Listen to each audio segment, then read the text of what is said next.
This is 21 July session of the Hindu newspaper analysis, in which we will discuss mainly four issues.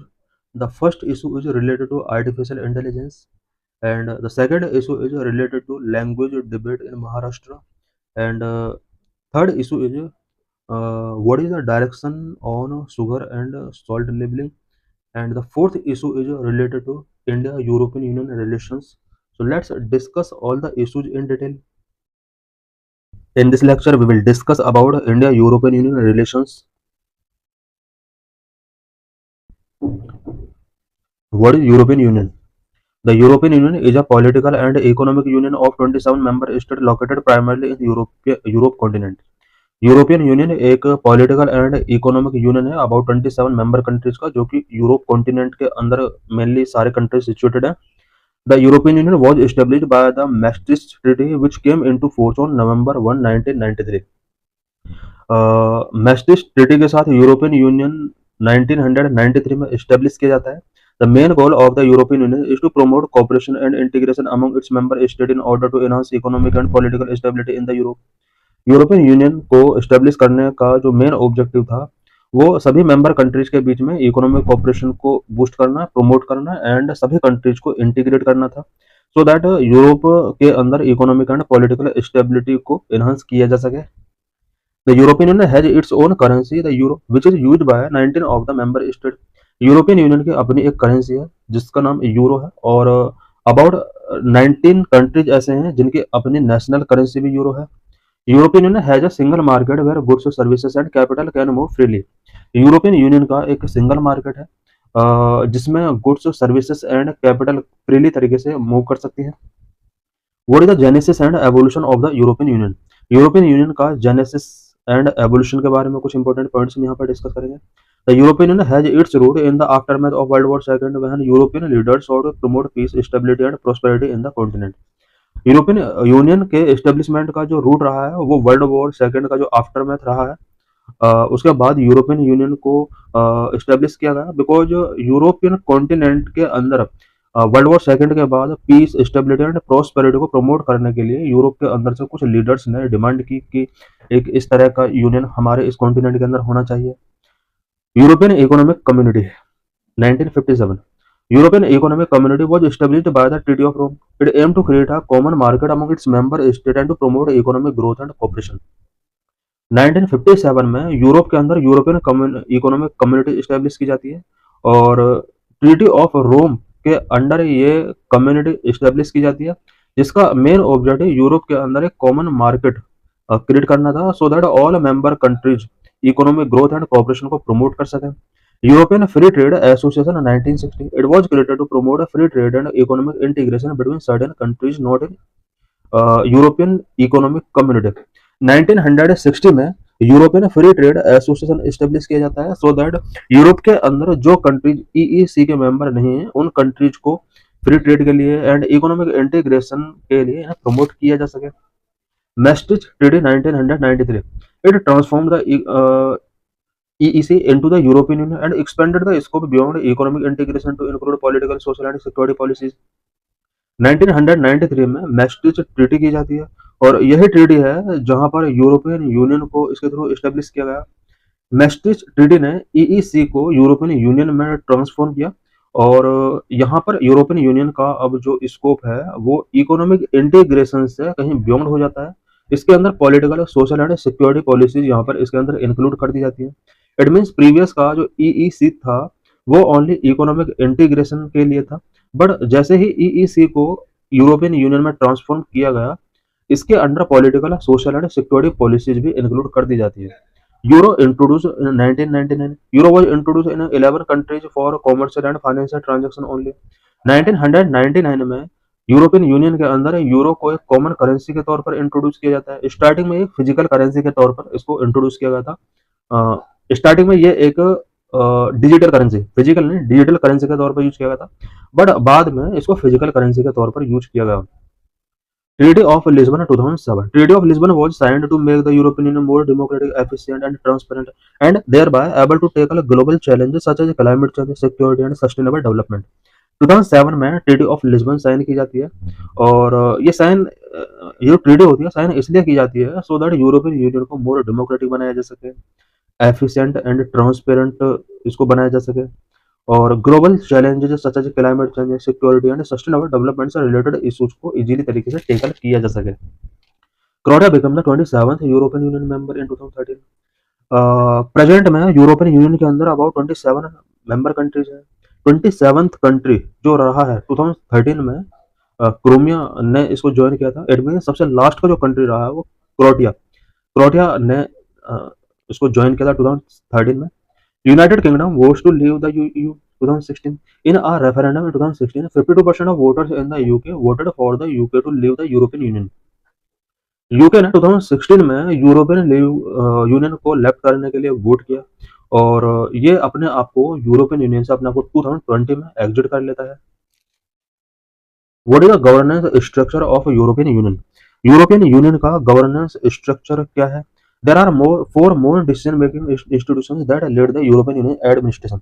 European Union के administration को lead करने के लिए four main decision making institutions हैं। Number 1, European Council. The European Council is made up of the head of the government of the EU member states. It sets the European Union's overall political direction. सबसे पहला है जो decision making institution है वो है European council.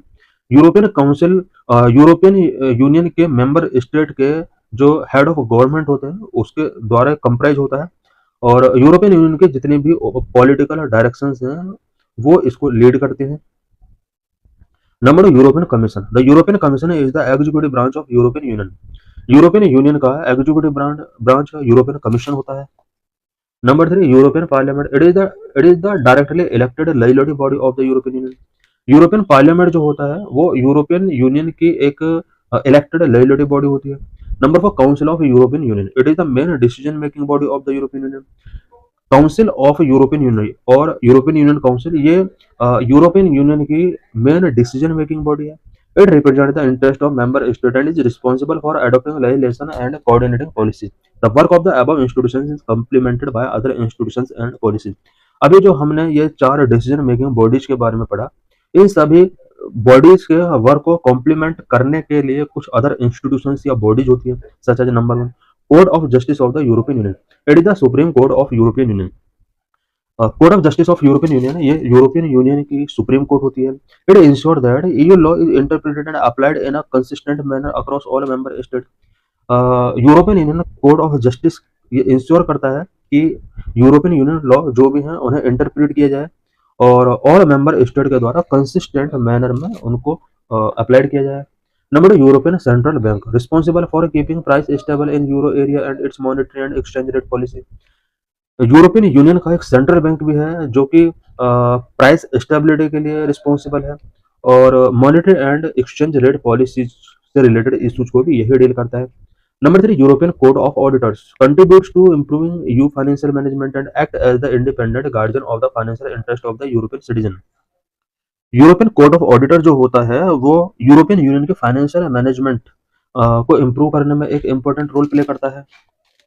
How has the relationship between India and the EU evolved over the year? India और European Union के बीच में जो रिलेशंस हैं वो किस तरह से इवॉल्व हुए हैं? India and the European Union have a long and multifaceted relationship. This can be concluded from the fact that the EU is India's third largest trading partner. India और यूरोपियन यूनियन के बीच जो relations रहे हैं वो long and multifaceted relationship रहे हैं, और European Union India का थर्ड लार्जेस्ट ट्रेडिंग पार्टनर भी है करंट में। Some of the major events marking the evolution of the relationship between the two are: number 1, early 1990s. Relation between both began to strengthen in the 1990s when India began its process of economic liberalization and the European Union began to expand its membership. India और European Union के बीच जो relation start होते हैं वैसे तो 1960s से ही start हो गए थे, but strong relationship mainly 1990s के बाद होते हैं। 1990s के टाइम के ड्यूरिंग दोनों कंट्रीज के अंदर जो रिलेशंस हैं उसमें काफ़ी स्ट्रेंथ आता है, बिकॉज इंडिया के अंदर उस टाइम पर इकोनॉमिक लिबरलाइजेशन प्रोसेस स्टार्ट किया गया था, और यूरोपियन यूनियन ने भी अपने ऑर्गेनाइजेशन की जो मेंबरशिप है उसको एक्सपेंड किया था। Number 2, cooperation agreement 1994. In 1994, both established a cooperation agreement which served as the basis for their strategic partnership. 1994 में इंडिया और यूरोपियन यूनियन के बीच में कॉपरेशन एग्रीमेंट साइन किया जाता है, और इस कॉपरेशन के थ्रू स्ट्रेटेजिक पार्टनरशिप की स्टार्टिंग होती है दोनों इंडिया और यूरोपियन यूनियन के बीच में। Number three, first India EU Summit 2000. The first India EU Summit held in 2000 marked a watershed in the evolution of the relationship. India और यूरोपियन यूनियन के बीच में फर्स्ट जो समिट किया जाता है वो 2000 में किया जाता है। यहाँ से दोनों के रिलेशनशिप काफी इवॉल्व होते हैं। Number four, joint action plan 2005. In 2005, the European Union and India signed a joint action plan which further strengthened their cooperation in areas including trade, investment, education and research. India और European Union के बीच में 2005 में joint action plan start किया जाता है, और ये जो जॉइंट एक्शन प्लान जो साइन किया गया था, इसके थ्रू दोनों कंट्रीज, दोनों ऑर्गेनाइजेशन के बीच में specially trade, investment, education and research sector में कोऑपरेशन को स्ट्रेंथन किया गया। Number 5, renewed dialogue between India and the European Union 2017. In 2017, both launched a new dialogue on foreign policy, defense and security, which has helped to further deepen their cooperation. 2017 में India और European Union के बीच में dialogue को renew किया जाता है, specially foreign policy matter पर, डिफेंस एंड सिक्योरिटी मैटर पर डायलॉग को यहाँ पर रिन्यू किया जाता है, और इसके थ्रू दोनों के बीच के कोऑपरेशन को डीपन किया जाता है। Number 6, present times. In recent years India and you have also worked together on issues related to international peace and security, climate change and sustainable development. India और यूरोपियन यूनियन के अगर recent years के relationship की बात की जाए तो दोनों ही international peace and security matters पर, क्लाइमेट चेंज से related issues and sustainable development पर दोनों ही वर्क कर रहे हैं। What are the areas of cooperation between India and the European Union? India और यूरोपियन यूनियन के बीच में एरियाज ऑफ कोऑपरेशन क्या क्या है? Number 1, economic cooperation. हम इसमें कुछ इंपॉर्टेंट इकोनॉमिक एस्पेक्ट को डिस्कस करेंगे। Number 1, economic cooperation, trade. The European Union is India third largest trading partner with bilateral trade totaling over euro 88 billion in 2021. India is also the European Union's 10th largest trading partner. Current में European Union India का third largest trading partner है।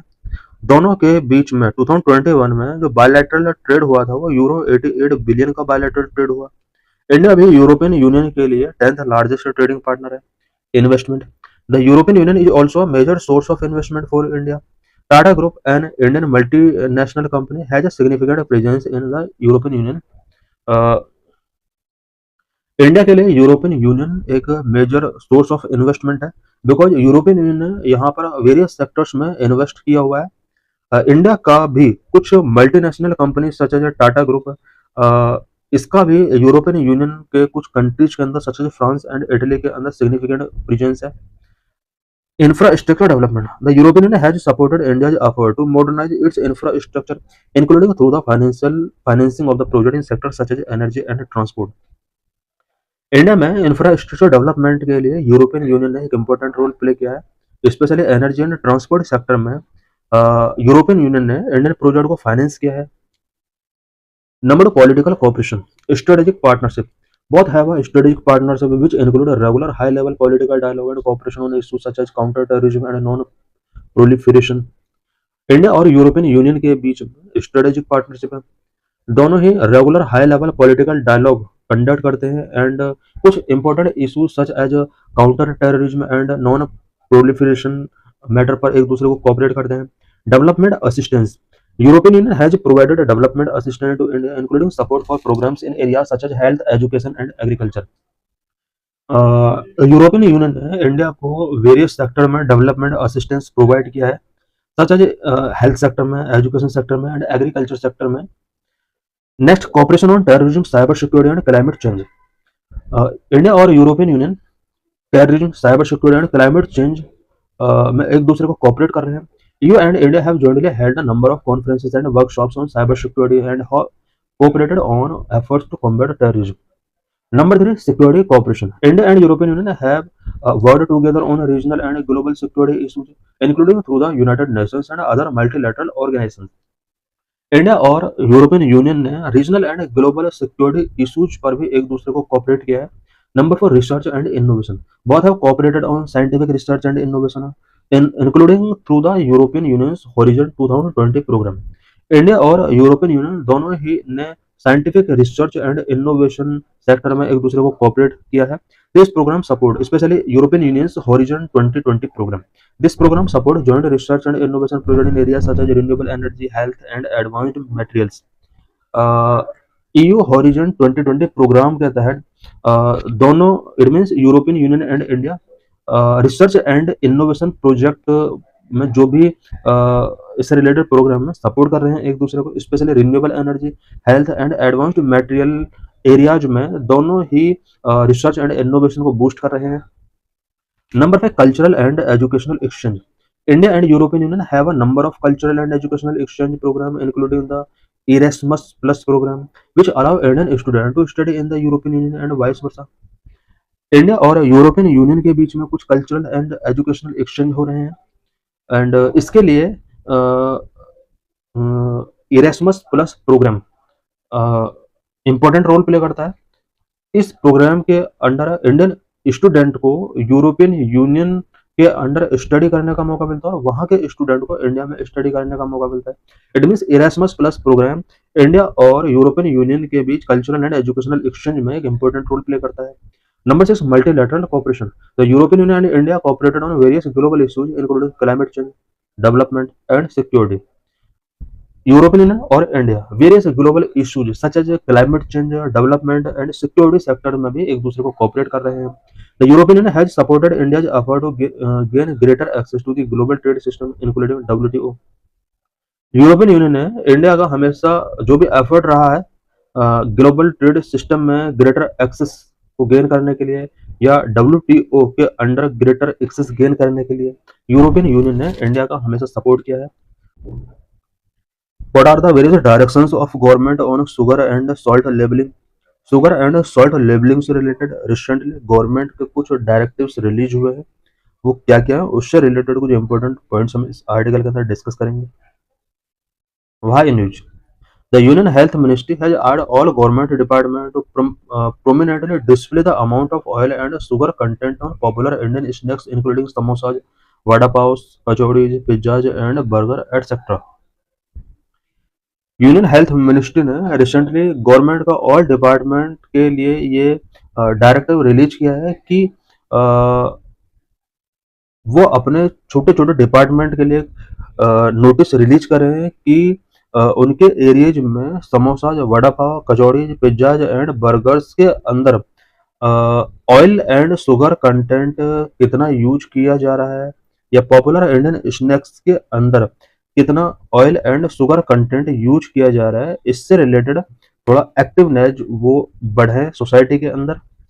Ministry has said this information has to be shared in canteens, lobbies, meeting rooms and even on government stationery. Ministry ने कहा है कि ये जो information है वो ऑल कैंटीन के अंदर, लॉबीज के अंदर, meeting rooms and government stationery के अंदर शेयर की जानी चाहिए। The move comes just a week after CBSE instructed its over 24,000 affiliated schools across India to establish sugar board, where information is displayed for educating students about the risk of excessive sugar intake. CBSE ने भी कुछ days पहले about 24,000 affiliated school के अंदर sugar board establish करने के लिए instruct किया था, जहां पर स्टूडेंट को एजुकेट किया जाएगा कि शुगर के एक्सेसिव इनटेक की वजह से क्या क्या रिस्क हो सकते हैं। Earlier this year prime minister had urged people to reduce oil consumption by 10% and fight obesity. इस ईयर के स्टार्टिंग में प्राइम मिनिस्टर ने भी पीपल से अर्ज किया था कि वो ओबेसिटी से फाइट करने के लिए 10% तक ऑयल के कंजप्शन को रिड्यूस करें। Why has this measure been brought in? Government को ये इंस्ट्रक्शंस क्यों रिलीज करने पड़े? These warnings are designed to create awareness about the role that diet can play in our health, because diet का हमारे health में एक इम्पोर्टेंट रोल होता है। इससे रिलेटेड पीपल को अवेयर करना बहुत जरूरी है। The goal is to promote moderation, not restriction. India is currently facing an unprecedented rise in the non-communicable disease, which account for over 66% of all death across the country. Present में India के अंदर non communicable disease unprecedented तरीके से rise हो रहे हैं और India के अंदर होने वाली ओवरऑल डेथ में 66% नॉन कम्युनिकेबल डिसीज की वजह से डेथ हो रही है। With a rapidly changing demographic and epidemiology landscape in the country, the burden of end disease such as cardiovascular disease, diabetes, chronic respiratory disease, and cancer has become a significant public health challenge, particularly among individuals over the age of 30. India के अंदर demographic rapidly तरीके से change हो रहा है और non communicable disease का burden such as cardiovascular disease, diabetes, chronic respiratory disease and cancer जैसी प्रॉब्लम एक सीरियस पब्लिक हेल्थ चैलेंज बन चुका है और 30 एज से ओवर इंडिविजुअल्स को ये प्रॉब्लम बहुत ज़्यादा हो रही है। What is the role of food in disease burden? Disease burden में फूड का क्या रोल होता है? Too much sodium, added sugar, refined oil and sugar sweetened drink often contribute directly to the risk of heart disease, stroke, type 2 diabetes and poor metabolic health. कोई भी person अगर to much sodium taking करता है, added sugar, refined oil and sugar sweetened drinks taking करता है तो इसकी वजह से हार्ट डिसीज का रिस्क बढ़ जाता है, stroke, type 2 diabetes and poor metabolic health, ये कुछ इश्यूज उसको हो सकते हैं जो पर्सन बहुत ज़्यादा क्वांटिटी में सोडियम, शुगर, ऑयल टेकिंग कर रहा है। People not getting essential nutrient, enough fibre, fruits, vegetables, whole grains, healthy fats और fermented food that support gut health. Present में people essential nutrient, enough fibre, fruit, vegetables taking नहीं कर रहे हैं। How is the nutrition value of for food calculated? Food के लिए nutrition value कैसे calculate की जाती है? The nutrient values of food are calculated by conducting laboratory assessment of prepared food and are presented as per 100 gram basis for ease of understanding, taking into consider total sugar, saturated fat and salt level. Nutrition value जो calculate की जाती है वो laboratory assessment conduct करने के बाद की जाती है और पर 100 ग्राम के बेसिस पर ये कैलकुलेट की जाती है। स्पेशली इसमें total sugar, saturated fat and salt level पर कंसिडरेशन किया जाता है। Foods are usually evaluated for their healthiness using validated nutrient profiling models. How much salt sugar do we need daily? Daily हमें कितना सॉल्ट चाहिए, कितना sugar चाहिए and कितना हमें फैट चाहिए, उससे रिलेटेड कुछ इंपॉर्टेंट पॉइंट्स हम यहाँ पर डिस्कस करेंगे। For adults in India, the recommended daily intake is less than 65 gram of total fat, less than 25 gram of added sugar and less than 5 gram of salt. Indian adult के लिए per day 65 ग्राम से less fat recommend किया जाता है and sugar की बात की जाए 25 ग्राम से लेस रिकमेंड किया जाता है, सॉल्ट 5 ग्राम से लेस टेकिंग करने के लिए रिकमेंड किया जाता है। Limits for children have been set depending on their various phase of development. Children के लिए जो लिमिट है वो अलग है। Studies have indicated that a significant number of Indians consume higher than recommended amount of salt. कुछ study indicate करती हैं कि Indian people recommended amount of salt से ज़्यादा कंज्यूम कर रहे हैं। What are various government initiatives? Presently, to address the rising burden of non-communicable disease, the Union Health Ministry provides technical and financial support to the state and UT under the National Program for Prevention and Control of Non-Communicable Disease as part of National Health Mission. Present में non communicable disease के burden को address करने के लिए union health ministry ने सभी state and UTs के लिए टेक्निकल एंड फाइनेंशियल सपोर्ट कराया है। स्पेशली नेशनल हेल्थ मिशन के under national programme for prevention and control of non communicable disease के अंडर यहाँ पर सभी स्टेट और यूटीज को हेल्थ मिनिस्ट्री के द्वारा financial and technical support provide कराया गया। The programme focus on strengthening infrastructure, human resource development, early diagnosis, referral to an appropriate level of health care facility for treatment and management and health promotion and awareness generation for prevention of NCDs. What should be done? Build meals around fiber-rich ingredients, local produce, lean protein, and healthy fat. Fibre rich ingredients को taking करना चाहिए, locally produce वो item होना चाहिए। Cook at home more often, slow down at meals and reduce reliance on packaged shortcuts. Food को हमें house में ही cook करना चाहिए एंड पैकेज्ड फूड जो होते हैं उन पर अपने रिलायंस को हमें रिड्यूस करना होगा। Small consistent change make a bigger impact than restrictive trends. हमें धीरे धीरे अपनी फूड हैबिट में चेंज करना होगा। What is language related issue in Maharashtra? Why Maharashtra government withdraw 3 language policy order? Why news? The linguistic debate in Maharashtra continues days after the Maharashtra government withdrew two orders introducing Hindi as the third language in primary education across Marathi and English medium state board school. Maharashtra के अंदर linguistic debate अभी भी continue चल रहे हैं because Maharashtra government ने महाराष्ट्र के अंदर और Marathi and English medium state board school के अंदर हिंदी को एक थर्ड लैंग्वेज के तौर पर इंट्रोड्यूस करने का डिसाइड किया था, बट इस ऑर्डर को महाराष्ट्र गवर्नमेंट ने विड्रॉ कर लिया है। The government has appointed a committee to study the three language policy. Three language policy को स्टडी करने के लिए महाराष्ट्र गवर्नमेंट ने एक कमेटी अपॉइंट की है। What is the language debate in Maharashtra? Maharashtra के अंदर जो लैंग्वेज डिबेट है वो डिबेट मेनली क्या है? On April 16 the Maharashtra government issued an order making Hindi mandatory as the third language in all English and Marathi medium school of the state board in Maharashtra.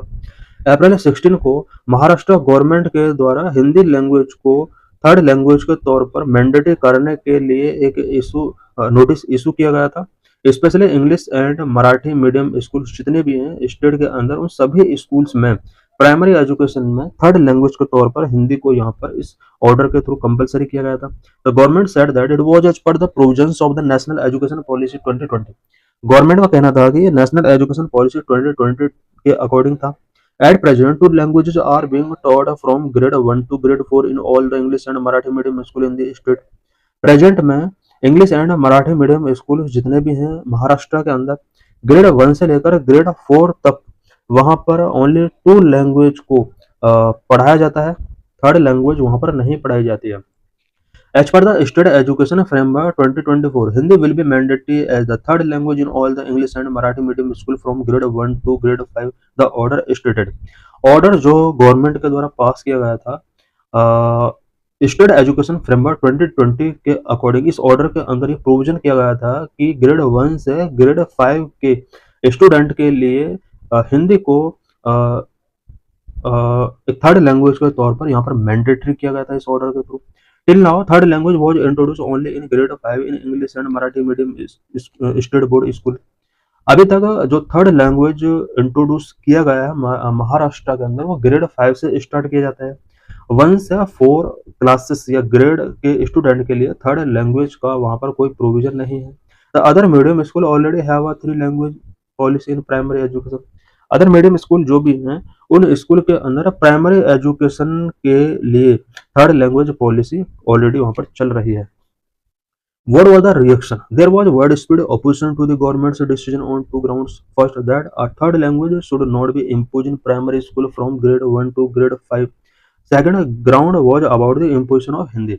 Government के इस decision के बाद यहाँ पर टू ग्राउंड के बेस पर पीपल का ओपोजिशन था। पीपल का कहना था कि grade 1 to grade 5 primary school के अंदर थर्ड लैंग्वेज को इम्पोज नहीं किया जाना चाहिए। It is seen as an effort to force Hindi and a move towards cultural hegemony. Maharashtra के लोगों ने इस हिंदी के इम्पोजिशन को एक फोर्स के तौर पर देखा और उनका मानना है कि कल्चरल हेजिमोनी के लिए ये एक इम्पोर्टेंट मूव है। Expert argue that children should not be burdened with learning three language in primary school. Expert का कहना है कि प्राइमरी स्कूल में चिल्ड्रन के लिए थ्री लैंग्वेज का बर्डन उन्हें नहीं दिया जाना चाहिए। This is in line with the RSS plan of Hindi Hindu Hindustan. कुछ एक्सपर्ट का कहना है, आर्ग्यू करने वालों को लोगों का कहना है कि ये आरएसएस के प्लान का पार्ट है, Hindi Hindu Hindustan. In Maharashtra the Marathi will stand for his linguistic cultural identity. This is a historic movement since the movement for the reorganization of the state on linguistic basis. The entire state has stood against the government's imposition of Hindi. Government जिस तरह से हिंदी को impose करने जा रही है entire state इसके against खड़ा हुआ है। What is the way ahead? The government has announced the scrapping of the two controversial GRs issued on April 16 and June 17. April 16 and June 17 को गवर्नमेंट ने जो भी ऑर्डर इशू किए थे गवर्नमेंट ने अब उन्हें विड्रॉ कर लिया है। Academics have raised questions against the decision to impose the three language policy in primary education. कुछ academics ने भी इससे रिलेटेड कुछ क्वेश्चंस रेज किए गए हैं। Opposition parties have said the government should scrap the three language policy altogether.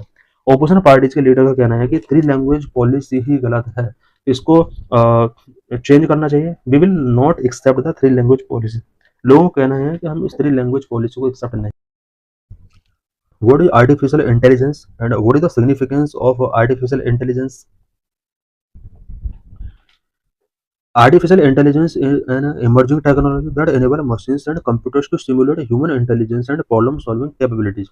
Artificial intelligence एक emerging technology है जो मशीन्स एंड कंप्यूटर्स को ह्यूमन इंटेलिजेंस के साथ सिमुलेट करती है, साथ ही प्रॉब्लम सॉल्विंग कैपेबिलिटीज इसके अंदर जनरेट की जाती है। Artificial intelligence is the broad field of creating intelligence system. Intelligence system को क्रिएट करने के लिए आर्टिफिशियल इंटेलिजेंस एक ब्रॉड फील्ड हो सकता है। Significance of artificial intelligence: number one, boost productivity. AI automates various task, reducing time and human efforts. AI it means artificial intelligence various task को automate करता है, जिसके थ्रू टाइम को reduce किया जा सकता है एंड ह्यूमन एफर्ट को भी यहाँ पर रिड्यूस किया जा सकता है। For example, robotic process automation in finance for data entry and report generation. Number two, improved decision making. Machine learning models analyse data to identify pattern. Decision making को improve करने में भी आर्टिफिशियल इंटेलिजेंस का एक important role होता है। For example, predictive analysis in retail for demand forecasting. Number three, task accuracy. AI system can handle repetitive and big tasks with high accuracy. Artificial intelligence system जितने भी होते हैं वो repetitive and big task को handle कर सकते हैं with high accuracy. For example, chat bots for customer services inquiries in various industries. आज वेरियस इंडस्ट्रीज के अंदर कस्टमर सर्विस इंक्वायरीज के लिए चैट बॉट का यूज किया जा रहा है। Number four, consistent outcomes. AI algorithm follow defined rules which ensure consistency across process. Artificial intelligence algorithm defined rule को फॉलो करते हैं एंड कुछ कंसिस्टेंसी इंश्योर करते हैं across the process. For example, credit risk assessment in banking using machine learning models. Number five, new frontiers. AI enable a breakthrough in health care, education and research. Health education and research sector में भी artificial intelligence एक important role play कर रहा है। For example, AI assist in drug discovery and personalised medicine. Concern related to artificial intelligence. Artificial intelligence से related क्या क्या concern है?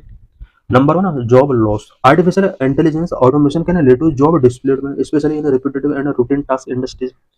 Repetitive and routine task industries के अंदर आर्टिफिशियल इंटेलिजेंस की वजह से जॉब डिस्प्लेसमेंट हो रही है। For example, token purchasing system in Delhi metro.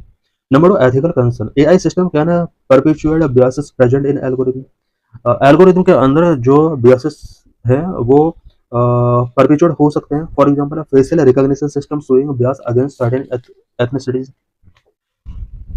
Number three, potential misuse. Artificial intelligence technologies can be misused for malicious purpose like cyber attack. For example, deepfakes can be used for spreading misinformation and propagation. Artificial intelligence का use misuse के लिए भी आजकल किया जा सकता है, cyber attack के लिए आजकल किया जा सकता है। For example, propaganda and miss information को स्प्रेड करने के लिए आज फेक यूज का बहुत ज़्यादा यूज किया जा रहा है। Number four, data dependence. For effective training and learning AI models require large high quality data set. AI models के लर्निंग के लिए एंड इफेक्टिव ट्रेनिंग के लिए large and high quality data set का यूज किया जाता है। For example, inaccurate medical diagnosis due to incomplete patient data. Number five, lack of human trade. AI lack human qualities like emotional intelligence, creativity and empathy. Artificial intelligence के पास आज भी human qualities नहीं है, such as emotional intelligence उनके पास नहीं होता है, creativity and empathy उनके पास नहीं होता है। For example, chatbot could not provide emotional support in mental health applications. Mental health applications में चैटबॉट कभी भी इमोशनल सपोर्ट प्रोवाइड नहीं कर सकता। Number six, high cost. Developing and implementing AI system can be costly. Artificial intelligence system को develop करना, implement करना आज भी बहुत ज़्यादा कॉस्टली है। For example, large investment require for AI research and development. आज भी एआई रिसर्च एंड डेवलपमेंट के लिए लार्ज इन्वेस्टमेंट की रिक्वायर होती है। Number seven, interpretability challenge. Complex artificial intelligence models can be opaque, which making it difficult to understand their decision making process. Artificial intelligence के कुछ decision making process को आज भी अंडरस्टैंड करना बहुत ही डिफिकल्ट है, because complex artificial intelligence models जो है वो ओपेक हैं। For example, lack of transparency in AI based loan approval system. AI based loan approval system जितने भी हैं उनके अंदर ट्रांसपेरेंसी का लैक है। Various initiatives in India to promote artificial intelligence. India में आर्टिफिशियल इंटेलिजेंस को प्रमोट करने के लिए वेरियस गवर्नमेंट इनिशिएटिव्स क्या क्या हैं? Indian government and various organisations have taken several initiatives to promote the development and adoption of AI in our country. हमारे country के अंदर आर्टिफिशियल इंटेलिजेंस को प्रमोट करने के लिए, डेवलपमेंट करने के लिए गवर्नमेंट और वेरियस ऑर्गेनाइजेशन ने सेवरल इनिशिएटिव्स टेकिंग किए हैं। Number one, national strategy for artificial intelligence 2018। 2018 में आर्टिफिशियल इंटेलिजेंस से रिलेटेड नेशनल स्ट्रेटजी अडॉप्ट की गई।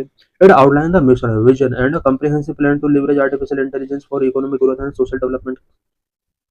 आर्टिफिशियल इंटेलिजेंस को लिवरेज करने के लिए mission, vision and comprehensive plan 2018 में सेट किया गया so that economic growth and social development को बूस्ट किया जा सके। Sector specific artificial intelligence initiative भी टेकिंग किए गए हैं such as AI for all to promote artificial intelligence research and education.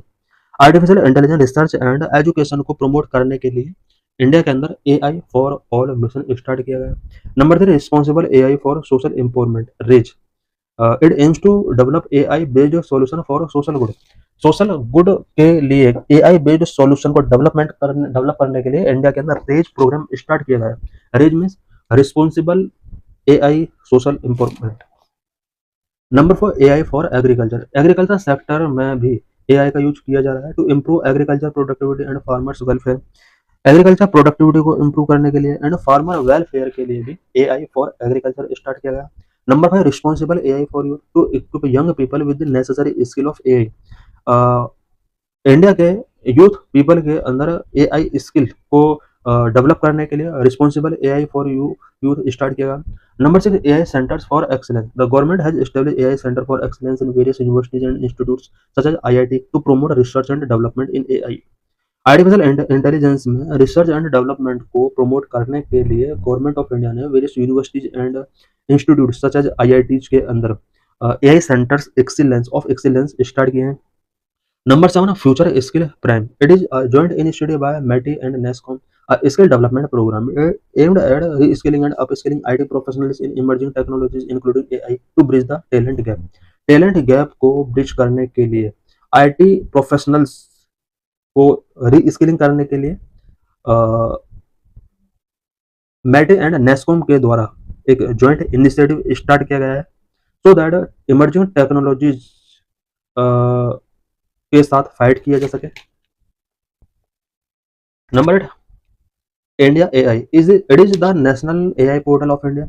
It serves as a knowledge portal or research organization. India का भी अपना एक नेशनल AI पोर्टल है so that people को ज़्यादा से ज़्यादा नॉलेज प्रोवाइड की जा सके और उस पोर्टल का नाम है इंडिया AI।